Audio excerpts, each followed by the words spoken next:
Hello, I hope I meet you well, beautiful people and blessed people. Now, I want to share a little bit with you. I'm reading from the book of Exodus, chapter 3, from verse 1 to 5. Now, Moses kept the flock of Jethro, his father in law, the priest of Midian, and he led the flock to the backside of the desert and came to the mountain of God, even to Horeb. And the angel of the Lord appeared unto him in a flame of fire out of the midst of a bush. And he looked, and behold, the bush burned without fire, and the bush was not consumed. And Moses said, I will now turn aside and see this great sight. The sight was great. Why the bush is not burnt? And when the Lord saw that he turned aside to see, God called unto him out of the midst of the bush and said, Moses, Moses. And he said, Here I am. And he said, Draw not nigh hither, put off thy shoes off thy feet, for the place whereon thou standest is holy ground. Now, looking at the first part, where Moses saw this bush that was burning but not consumed. You see, it's still there burning. That is wonderful. I have been praying to God for my bush burning that was not consumed. He said the sight was great sight. That was wonderful. That was a light that was regenerating his life, transforming his life, his sight, his mind. God was reaching out to this man, changing him from what he used to be. Okay? Now, the shoes he asked him to remove, that place was the holy ground.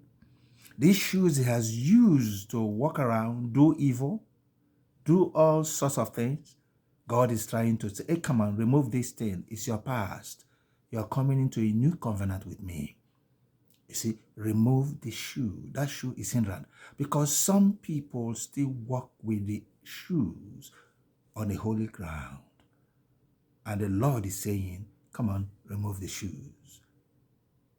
Forget about your past. You are a new person in the Lord right now.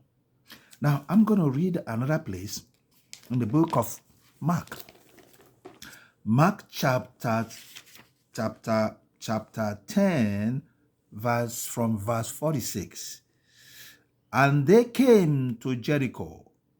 As he went out of Jericho with his disciple and a great number of people, blind Bartimaeus, the son of Timaeus, sat by the highway side begging.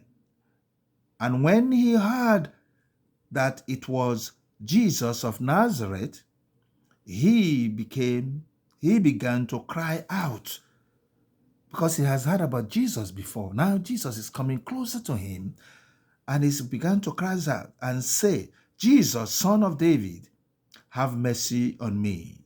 And many charged him that he should hold his peace, but he cried the more. He cried more, a great deal, Thou Son of David, have mercy on me. And Jesus stood still and commanded him to be called.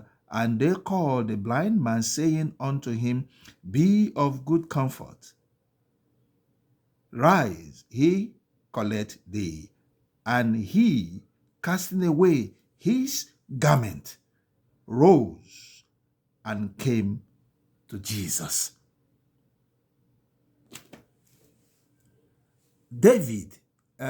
Moses was asked to remove that shoes. This man removed the garment that was hindering him from coming. People were shouting, "Shut up. Don't you know you are disturbing us, disturbing the procedure?" But this man did not listen. He was determined to reach Jesus. He was determined for Jesus to hear him. And Jesus did hear him. If you persevere, surely you will succeed. Don't allow people to hinder you. Nobody out there wants you to progress. You got to be determined and don't care what people say. But this man has to remove the cloak, what he was wearing, that was constituting a hindrance for his movement. What is that garment that is constituting a hindrance for you to reach out to Jesus? Is it your friends? Is it your money?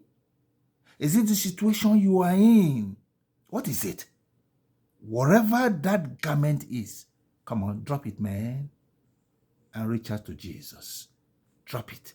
Because if you don't drop it, you're not going to get healed. This guy was healed of his blindness because he dropped the cloak to be able to move forward to meet Jesus. Even after shouting, "Jesus, Jesus." You understand me? Most of us shout, "Jesus, I love you, Jesus, save me."